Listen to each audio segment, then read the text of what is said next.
A caixa rígida é uma simplificação da realidade. Na maior parte das vezes, nós temos uma partícula quântica que está confinada a uma determinada região do espaço, mas se eu der a ela uma certa quantidade de energia, ainda que tenha que ser grande, eu consigo retirá-la dessa região. Este é o problema que eu vou chamar de a caixa não rígida.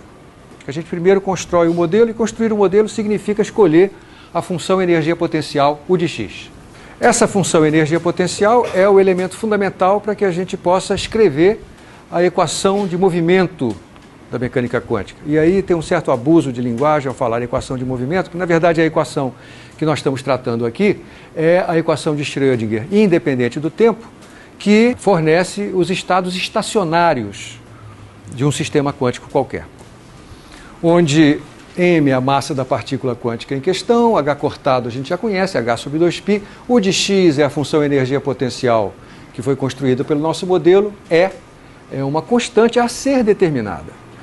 Nós aprendemos que esta equação, se eu estou focalizando uma situação na qual eu tenho uma partícula confinada, e a caixa rígida é o exemplo clássico, então essa equação não vai ter solução fisicamente aceitável para todos os valores de E.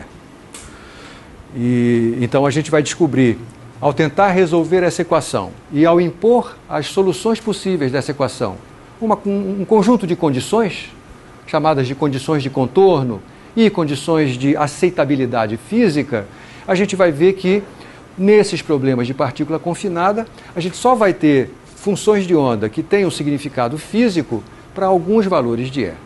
E é esse fenômeno que nós chamamos a quantização da energia. Tá certo? Essas condições a que a função de onda deve satisfazer são: a primeira, a função de onda deve ser contínua. Ela tem que ser contínua porque ela deve ser diferenciável, deve ser derivável. A segunda condição que eu vou escrever aqui, eu ainda não tinha escrito para você, simplesmente porque essa condição ela deixa de ser satisfeita em alguns problemas particulares, um dos quais é o da caixa rígida. E o fato dessa segunda condição, que eu ainda não escrevi, não ser satisfeita nesse caso, está associado ao fato de que nós estamos usando um modelo de energia potencial no qual a energia potencial pode ser infinita. E isso é uma anomalia matemática. Em todos os casos onde a energia potencial não seja infinita, essa segunda condição tem que ser verificada. O que também é óbvio, uma vez que essa função tem que ter derivada segunda. Se ela tem que ter derivada segunda, isso quer dizer que a derivada primeira dela tem que ser contínua. E a exceção a esta regra é casos em que o de x é infinito em algum lugar. Essas condições vão gerar o que nós chamamos de condições de contorno. Isso porque a solução da equação de Schrödinger vai ser, em geral, escrita por partes. Porque o modelo que eu estou usando, que eu vou usar para a energia potencial, pode descrever essa energia potencial de forma diferente em diferentes segmentos. Então eu vou resolver a equação de Schrödinger para cada um dos segmentos nos quais eu tenho a energia potencial dada por uma certa forma funcional, e depois eu tenho que fazer com que essas funções de onda em cada um desses segmentos se ajustem.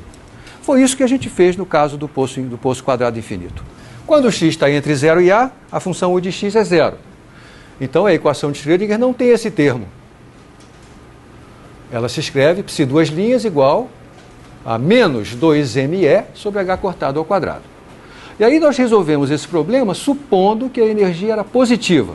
Essa suposição de que a energia tenha que ser positiva faz sentido físico, já que a energia potencial mínima é 0 e, classicamente, a energia cinética é a diferença entre a energia total e a energia potencial. Se a energia total fosse menor do que 0, então a energia cinética clássica teria que ser negativa. Só que esse argumento é bom se a gente está usando a física clássica. Mas a física quântica nos reserva surpresas. Será que ela não nos reserva uma surpresa aqui também? Nós vamos examinar essa possibilidade daqui a pouco.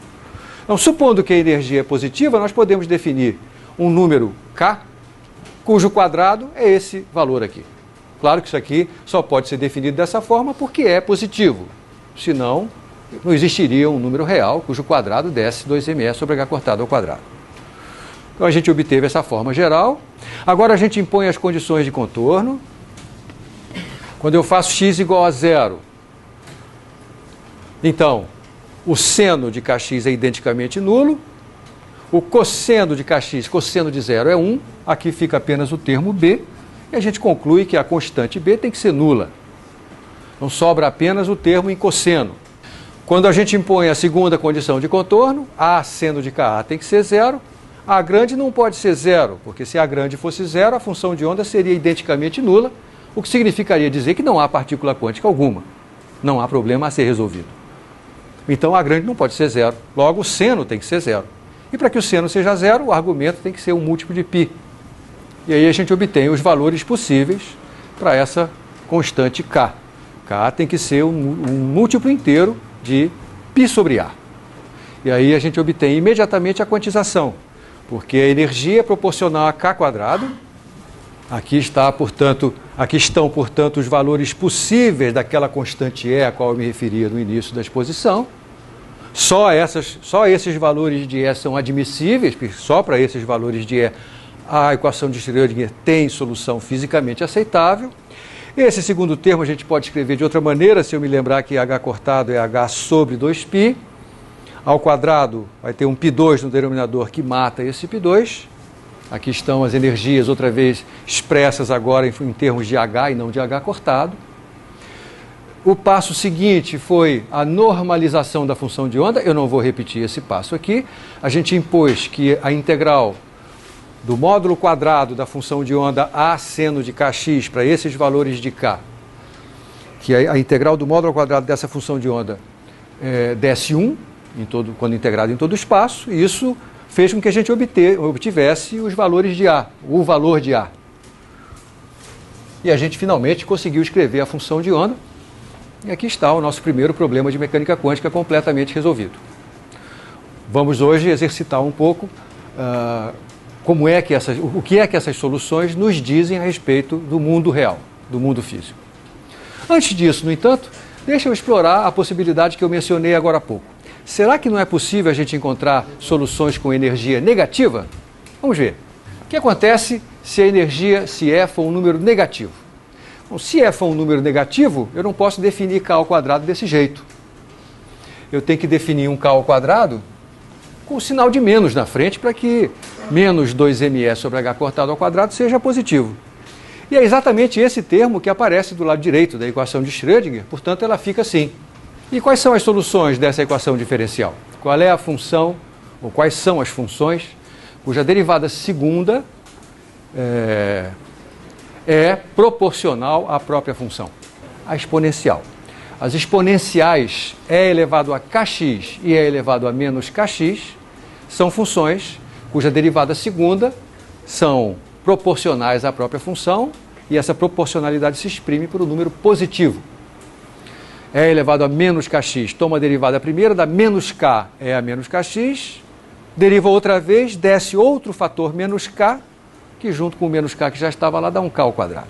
Então essas duas funções, E a kx e E a menos kx, são duas soluções dessa equação, elas são linearmente independentes, portanto a solução geral dessa equação, diferencial de segunda ordem, é isso que aqui está. Bom, uma vez obtida a solução geral, temos que impor as condições de contorno. Psi de zero tem que ser zero. Mas se eu substituir x por zero, as exponenciais têm argumento nulo. Exponencial de zero dá 1. Então, a soma de A com B tem que dar zero, ou seja, B tem que ser igual a menos A. Para que a função de onda seja nula e x igual a A, substitua x por A, lembrando que B já é menos A. Então, eu vou colocar o A em evidência. Se esse produto é nulo, então, ou a grande é zero, ou essa diferença de exponenciais é zero. A grande pode ser zero? Por que não pode ser zero? Porque senão a função de onda seria identicamente nula. Isso não pode acontecer. Portanto, aquele fator tem que ser zero. E vamos ver o que implica isso. Eu vou multiplicar os dois lados por E elevado a Ka, porque aí esse termo aqui vai dar 1, jogo ele para o segundo membro, fica E elevado a 2Ka igual a 1.